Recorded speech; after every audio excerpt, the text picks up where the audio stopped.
नमस्कार, मैं श्यामगिरी। आप देख रहे हैं टीएफडी इंडिया न्यूज 24। टीएफडी इंडिया न्यूज 24 में आप सभी दर्शकों का स्वागत है। पीएम मोदी का खेल खत्म, टूट कर बिखरा एनडीए गठबंधन। महाराष्ट्र में बड़ा खेल हो गया। महाराष्ट्र में जिस तरह अजीत पवार का बयान आने के बाद में एक भूकंप सी परिस्थितियां मच गई हैं। यानी कि भारतीय जनता पार्टी के साथ हर गठबंधन दलों का टकराव जो हो रहा है वह एक चिंता का विषय बन गया है। लग रहा है कि उल्टी गिनती शुरू हो गई है भारतीय जनता पार्टी के। लेकिन बड़ी महत्वपूर्ण यह होगा देखना कब तक गठबंधन टिकता है। लेकिन अजीत पवार ने यह साफ कर दिया है कि वह शरद पवार के साथ घर वापसी करेंगे और गठबंधन तोड़ सकते हैं, एनडीए गठबंधन। लेकिन एकनाथ शिंदे और अजीत पवार एक साथ भी आने के संकेत दे रहे हैं कि वह अलग हो जाएंगे भारतीय जनता पार्टी से, वह अलग अपना गठबंधन बना लेंगे। अगर एकनाथ शिंदे और अजीत पवार अलग गठबंधन बनाने में सफल हो जाते हैं तो नरेंद्र मोदी के लिए शुभ संकेत नहीं होगा और ना ही महाराष्ट्र की देवेंद्र फडणवीस सरकार के लिए। अब ऐसे में मोदी सरकार संकटों से घिरती जा रही है। मैंने आप दर्शकों को एक कार्यक्रम में कहा था कि मोदी सरकार मध्यवर्ती चुनाव में जा सकती है, लेकिन उसके लिए भी समर्थन होना पड़ेगा, बहुमत होना पड़ेगा लोकसभा में। लोकसभा भंग करने के लिए वहां बहुमत साबित करना पड़ेगा, तभी लोकसभा भंग कर सकते हैं। मोदी अपनी मर्जी से 240 सांसदों की मर्जी से नहीं लोकसभा भंग कर सकते। उन्हें 272 के आंकड़े वहां एकत्रित करने पड़ेंगे, जो मध्यवर्ती चुनाव के लिए बिल्कुल भी नहीं मानेंगे। यानी कि मोदी सरकार बहुत बुरी तरह से घिर और फंस गई है। ऐसे में बड़ी महत्वपूर्ण है कि महाराष्ट्र में एनडीए गठबंधन खत्म हो जाएगा और संकट में मोदी की कुर्सी पड़ेगी, इस तरह की बात कही जा रही है। क्यों कि जैसे ही अजीत दा उनको कहते हैं, भारतीय जनता पार्टी वाले अजीत दा कहते हैं कि अरे दादा आप हमारे तरफ आ जाओ, आ गए तो अब समझ आया कि भाजपा किसी की भी नहीं सगी है, विश्वासघात करने में अव्वल है और ढिढोरा कुछ और ही भक्ति की पीटेगी और सब कुछ नहीं बचेगा तो पाकिस्तान इसके पास में आ जाता है। तब जिन निकलता है पाकिस्तान का भारतीय जनता पार्टी के पिटारे से। लेकिन यह पिट गई क्योंकि अजीत पवार और एकनाथ शिंदे अगर घर वापसी के लिए तैयार है, अजीत पवार अगर इस बात को कह रहे हैं कि हम एनडीए का साथ छोड़ देंगे, हम घर वापसी करेंगे, या यह विकल्प मिलता है कि एकनाथ शिंदे और अजीत पवार एक साथ गठबंधन कर लेंगे, यह बात बीएमसी चुनाव को लेकर के कर रहे हैं, जो 15 से 16 जनवरी तक ही चुनाव होने हैं, तो फिर नरेंद्र मोदी के लिए तो बड़ी मुश्किल वाली बात हो जाएगी। अभी निकाय चुनाव की जो परिणाम आए, निकाय चुनाव में जो पैसे के दम पर भाजपा ने जीती, जो विधानसभा चुनाव का परिणाम था सेम परिणाम निकाय चुनाव में भी आ गया। यानी कि निकाय चुनाव में भी हेलीकॉप्टर से प्रचार हो रहे थे। सोचिए कितना खर्च हो रहे थे, करोड़ों रुपए निकाय चुनाव में, जबकि 11 लाख से ज्यादा कैंडिडेट को खर्च करने की इजाजत नहीं है, लेकिन करोड़ों लिफाफे बांटे गए। यानी कि पैसे के ही दम पर सारा चीज चल रहा है और चुनाव आयोग तमाशा देख रहा है। आखिर भारतीय जनता पार्टी से क्यों अजीत पवार ने यह कहा कि मैं गठबंधन तोड़ दूंगा, मैं अपने घर वापसी कर लूंगा? तो एकनाथ शिंदे का यानी कि लड़ाई जेनून थी, एकनाथ शिंदे की पार्टी को तोड़ने की यह कोशिश कर रहे थे। वही कार्य अजीत पवार के साथ इन्होंने किया और पंगा गलत ले बैठे। अब वही अजीत पवार और एकनाथ शिंदे एक साथ आ रहे। अजीत पवार ने साफ कर दिया कि मैं घर भी जा सकता हूं और अलग से गठबंधन भी कर सकता हूं।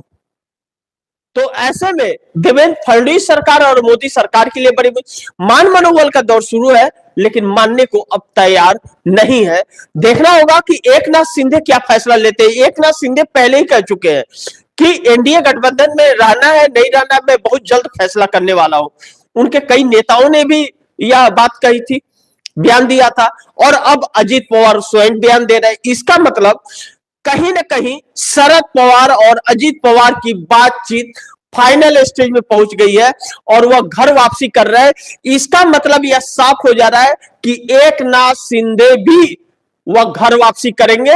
अब एकनाथ शिंदे भारतीय जनता पार्टी की जरूरत बन गए हैं और एकनाथ शिंदे के लिए भारतीय जनता पार्टी बहुत बड़ा घाती बन गई है। ऐसे में महाराष्ट्र के अंदर गठबंधन टूटता हुआ नजर आ रहा है खुलेआम तौर पर। दूसरी चीज जो बड़ी महत्वपूर्ण है, वह गठबंधन टूटते ही महायुति, जो महाराष्ट्र में एनडीए गठबंधन को ही महायुति कहा जाता है, महायुति टूटते ही नरेंद्र मोदी की उल्टी गिनती शुरू हो जाएगी। चंद्रबाबू नायडू यही बात कह रहे थे कि बड़ी विश्वासघात करती है भारतीय जनता पार्टी, एक भी वादे पूरा नहीं करती है। और यही चीज जीतन राम मांझी ने कल कही है। जीतन राम मांझी ने कही है कि भारतीय जनता पार्टी ने एक भी वादे अपने पूरे नहीं किए। कल ही की बात है, कल ही अभी कही थी जीतन राम मांझी ने कि एक भी वादे भारतीय जनता पार्टी पूरी नहीं की है। अगर पूरी नहीं की अपने वादे तो मैं मंत्री पद छोड़ दूंगा और गठबंधन तोड़ दूंगा। और नीतीश कुमार के साथ 2015 से ही नरेंद्र मोदी धोखा ही देते आ रहे हैं। आखिर में इस स्टेज पे पहुंचा दिया कि पार्टी ही हड़पने की कोशिश हो गई। और एक खबर और जो निकल रही है बड़ी चौंकाने वाली कि नीतीश कुमार की पार्टी से 19 विधायकों को तोड़ने की कोशिश हुई लेकिन वह टूटे ही नहीं। अब नीतीश तोड़ने के लिए शुरू कर दिए, यानी कि उल्टा पड़ा वह भी जोर। अब नीतीश कुमार जिस तरह से इस सरकार पर हावी हो रहे हैं, नीतीश कुमार का यह कहना कि अब तो हमें बिहार को विशेष राज्य का दर्जा भी चाहिए और 1.25 लाख करोड़ का जिस पैकेज का बात हुआ था वह पैकेज भी चाहिए। यानी कि नीतीश कुमार भी इनकी साजिश को समझ गए कि यह रह रह के डसने का कोशिश जरूर करेंगे, छोड़ेंगे नहीं। यानी कि चंद्रबाबू नायडू की भी बातें सही हुई कि 10 सालों से आप, जब से आप सत्ता में हो, आप आंध्र प्रदेश को भी ठग रहे हो। एक भी वादे को आपने पूरा नहीं किया है और जब एक भी वादे को पूरा नहीं किया है तो हम आपके साथ क्यों रहे? आप जल्द से जल्द हमारे वादे पूरे करो। इस बात को लेकर के चंद्रबाबू नायडू ने 1,50,000 करोड़ रुपए का डिमांड रखा था और डेडलाइन दिया 1 फरवरी का, नहीं तो हम आपके साथ समर्थन नहीं देंगे हम आपको। और इसी बीच सोनिया गांधी एक्टिव हुई और सोनिया गांधी ने नरेंद्र मोदी को चेतावनी और चुनौती दोनों दी।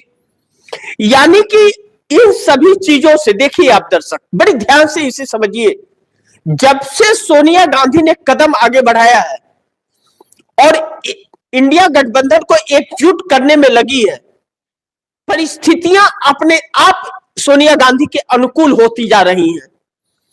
चंद्रबाबू नायडू का भी यह कहीं ना कहीं प्रयास कि इंडिया गठबंधन मजबूत रहे ताकि इनकी अकड़ सही रहे मोदी की, यह सफल होती हुई नजर आ रही है। लेकिन रस्सी जल गई, ऐंठन नहीं गया है अभी तक, यह दुर्भाग्य है। अब ऐसे में जिस बात को कहा जा रहा था और जो समीकरण पर समीक्षा की जा रही थी कि चंद्रबाबू नायडू इंडिया गठबंधन में आ जाएंगे अगर 25 सांसदों की व्यवस्था इंडिया गठबंधन में हो गई, तो इस तरह तो अब समीकरण बनता हुआ नजर आ रहा है।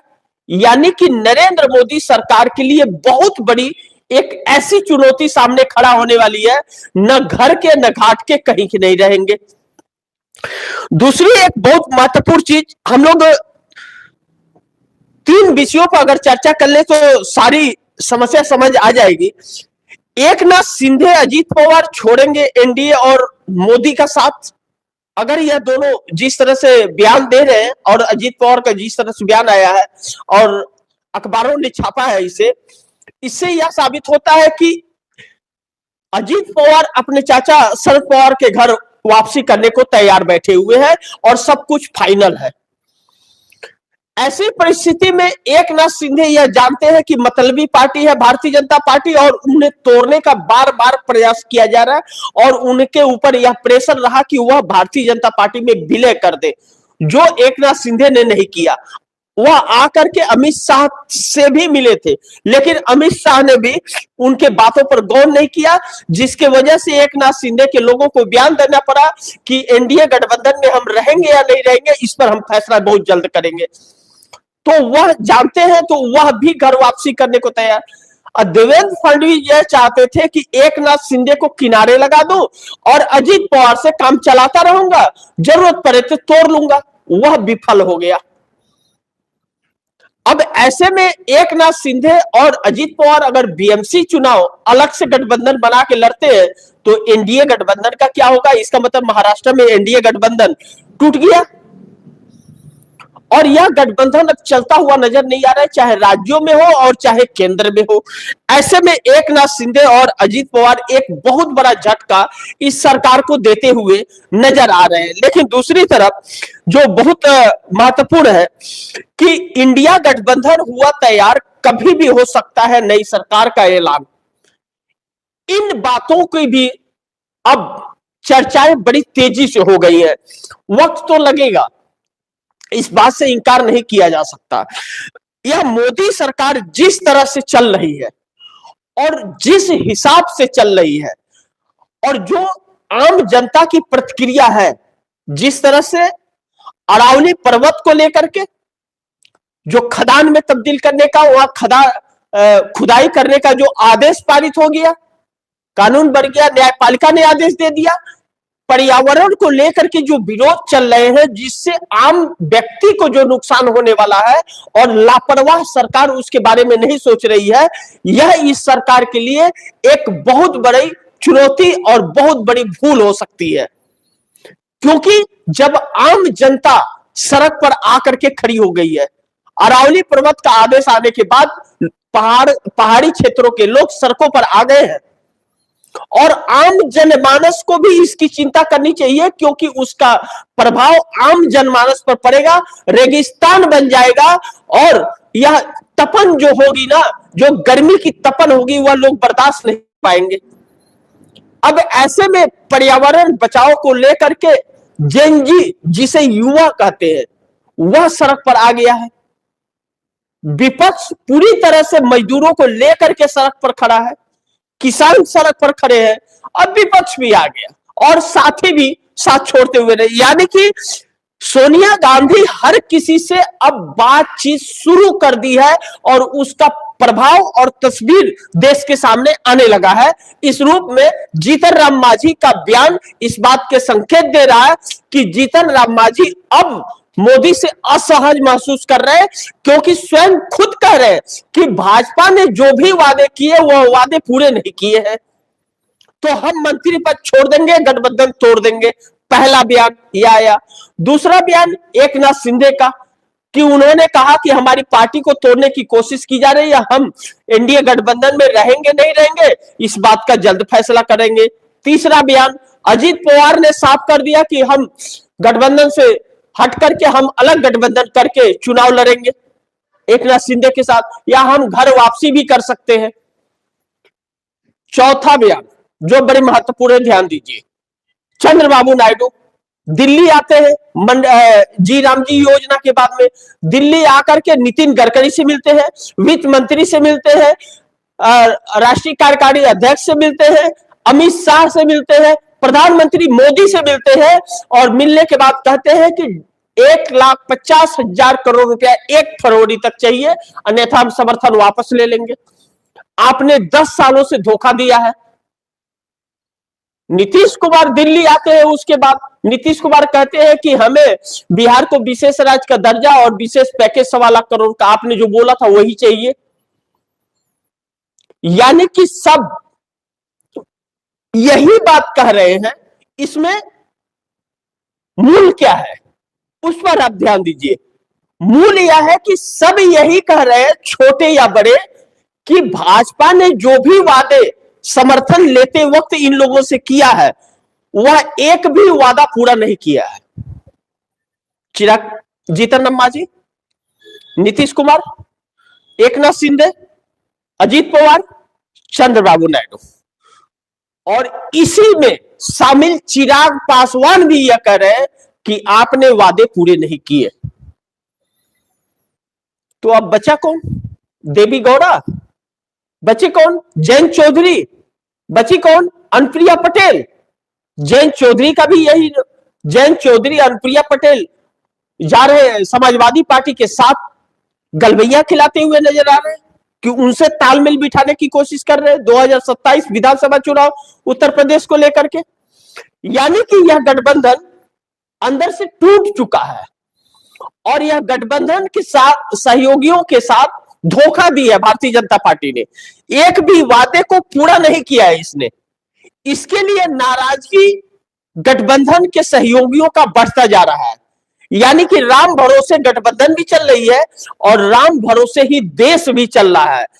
ऐसे में सोनिया गांधी का प्रयास कि चंद्रबाबू नायडू का पक्का है विकल्प मिलते ही वो आ जाएंगे, 25 सांसदों को कैसे भी एकत्रित कर लिया जाए, और अब 25 नहीं, चंद्रबाबू नायडू के अलावा 30 सांसदों का व्यवस्था करती हुई सोनिया गांधी नजर आ रही है, जो नरेंद्र मोदी सरकार के होश को उड़ा रही है। और जिस इंडिया गठबंधन को बिखरा गया था, बिखराव था जिसके अंदर, जो साथ तो था लेकिन साथ नहीं आ रहा था, वह इंडिया गठबंधन को अब सोनिया गांधी ने चंद दिनों में एकजुट करने का कार्य कर दिया है, जो नरेंद्र मोदी सरकार के लिए मुसीबत हो गई है। अब इंडिया गठबंधन सड़कों पर भी दिखेगा, इंडिया गठबंधन गांवों में भी दिखेगा, और जरूरत पड़ी, वक्त इतना तेजी से बदल रहा है तो इंडिया गठबंधन की सरकार भी दिखेगी। यानी कि मोदी सरकार खौफ में जी रही है। लेकिन यहां अब जो सबसे चौंकाने वाली बात है, आरएसएस देश को गुमराह कर रहा है, मोदी और भागवत के साजिश का पर्दाफाश। अब जब जब भारतीय जनता पार्टी फंसती है चारों तरफ से, तो आरएसएस अलग स्टेप लेता है। मोहन भागवत ने जो कहा कि हम तो हिंदू राष्ट्र मानते ही हैं, और दूसरा बयान कि भाजपा के चश्मे से कोई आरएसएस को न देखे, भाजपा अलग है और हम अलग हैं, हमें भाजपा से कोई लेना देना नहीं। हकीकत यह है कि दोनों एक ही हैं और दोनों विश्वासघाती हैं। एक साजिश के तहत जब नहीं दांव चलता तो हिंदूवादी चेहरा लेकर के आरएसएस सामने आता है और लोगों को भ्रम में डालने की कोशिश करता है। हकीकत यह है कि वह कीड़ा आरएसएस है कि जा करके लोगों के दिमाग में ब्रेन वॉश करके जहर घोलता है हिंदू मुस्लिम का, और वही भारतीय जनता पार्टी के लिए काम करते हैं। अब नरेंद्र मोदी जब घिर गए हैं, चाहे वह जेफरी एप्स्टीन फाइल का स्कैंडल हो, उसमें संदेह के घेरे में है, देश में ऐसे कानून बना रहे, ऐसी नियमें लागू कर रहे हैं कि जो आम जनता को नुकसान हो रहा है और सीधा आम जनता सड़क पर आ रही है। विपक्ष के साथ, चुनाव आयोग के साथ मिलकर के सरकार विपक्ष के साथ जो धोखा कर रही है, पूरा विपक्ष एकजुट हो रहा है, तो फिर यह सरकार, मोदी आरएसएस को ऐसे में आगे करते हैं नफरत फैलाने के लिए। लेकिन अब देश इनको समझ गया। बहुत महत्वपूर्ण यह है कि जिस गठबंधन की सरकार है, वह गठबंधन के सहयोगी दल ही इस सरकार को समझ गए और मोदी और अमित शाह के चेहरे को समझ गए। तभी तो कह रहे, छोटा से छोटा दल, जीतन राम मांझी, 4 विधायक, 1 सांसद वाली पार्टी कह रही है कि धोखा दे रहे, हमारे साथ धोखा कर रहे, जो भी वादे किया पूरा नहीं किए। और सबसे बड़ा दल चंद्रबाबू नायडू कह रहे कि हमारे 10 साल से हमको धोखा ही दे रहे हैं, एक भी वादे पूरे नहीं किए। समर्थन लेते वक्त कुछ और कहे, अब कुछ और कह रहे कि हमें दो नहीं भैया, हम तो समर्थन वापस ले लेंगे। तो बाकियों के साथ भी वही चीज हो, बाकी जो कह रहे, एकनाथ शिंदे और अजीत पवार या नीतीश कह रहे, तो वह तो सत्य हो गया। और बिहार के नीतीश कुमार की प्रॉब्लम नरेंद्र मोदी ने तो खुलेआम स्टेज से कहा था, सालों से यह बात चल रही है, 2015 की बात है यह, कि नरेंद्र मोदी ने कहा था कि हम बिहार को विशेष राज्य का दर्जा देंगे। 40,000 करोड़ से शुरू की बोली तो 1.25 लाख करोड़ तक लेकर के चले गए। कहां दिया? दिए तो नहीं, बल्कि बिहार को धोखा दिया।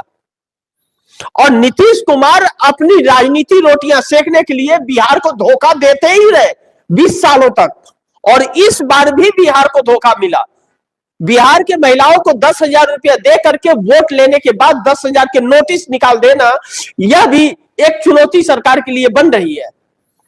और अब वजूद तब जा रहा है जब भाजपा उन्हें ही तोड़ने को कोशिश कर रही है और हर सहयोगी दल को तोड़ने की कोशिश करती है और आज भी वही कार्य कर रही है। या सहयोगी दलें जानते हुए भी भाजपा के साथ आकर के खड़े हुए और इस देश का बेड़ा गर्क कर दिया, इस देश का सत्यानाश कर दिया। अब जब अपने पे आई, अपना घर टूटने लगा, तो इन्हें समझ में आया कि यह विश्वासघाती है। तब बयान देने लगे कि यह वादे पूरा नहीं कर रही है, वादे पूरा नहीं की तो हम ये करेंगे वो करेंगे। कुछ नहीं करेंगे, जीतन राम मांझी की हिम्मत नहीं है, वह छोड़ के चले जाएंगे। लेकिन अगर यह सांसद एकजुट हो करके और लोकतंत्र के लिए चंद दिन अगर जी लिए तो यह देश गुलाम होने से बच जाएगा। यह हकीकत है। क्योंकि इस वक्त यह देश और इस देश के लोग इन नेताओं के अधीन हो चुके हैं, क्योंकि आज भी जनता इस देश के लोकतंत्र को जी रही है। आज भी जनता इस देश के संविधान को जी रही है जो बाबा साहब भीमराव अंबेडकर ने बनाया है। लेकिन यह नेता इस संविधान और लोकतंत्र को कुचल रहे हैं और यह बात समझना बहुत जरूरी है कि जिस संविधान और लोकतंत्र को देश मान रहा है, दुर्भाग्य है कि यह नेता उसे नहीं मान रहे हैं। और थोड़ा अगर इन नेताओं ने जी लिया हुआ जीवन लोकतंत्र और संविधान जैसे 14 के पहले जी रहे थे, तो मोदी जैसे लोगों का ठिकाना नहीं होगा इस देश के अंदर। उनका आस्थान जेलों के अंदर होगा जिस दिन उनके ऊपर कार्रवाई शुरू हो गई। उस दिन इस देश का बच्चा झूठे केस का शिकार नहीं होगा। उस दिन सोनम वांगचुक जैसा लोग देशद्रोह के मुकदमे में जेल के अंदर नहीं रहेंगे। उस दिन इस देश के अंदर जो नेता वादा करेगा जनता से, वह वादा पूरा करेगा। इसीलिए इस देश के लोकतंत्र और संविधान को पूरी तरह से कुचल दिया गया है। लड़ाई अब उसे बचाने की है। बड़ी दिलचस्प है कि इस सरकार के सहयोगियों को समझ आ रही है, काश उस पर अमल कर लेते तो यह सरकार धराशायी हो जाती। थोड़ा इंतजार कीजिए, वक्त बड़ी तेजी से बदल रहा है, कब क्या हो कोई नहीं जानता है। लेकिन लग रहा है कि अब ऊपर वाला करवट ले रहा है। तो इसी के साथ आप दर्शकों से इजाजत चाहूंगा और गुजारिश करूंगा इस खबर को ज्यादा से ज्यादा शेयर कीजिए, अपने दोस्तों को भी कहीं आगे शेयर करें। आपने अगर चैनल को सब्सक्राइब नहीं किया, सब्सक्राइब कर लीजिए।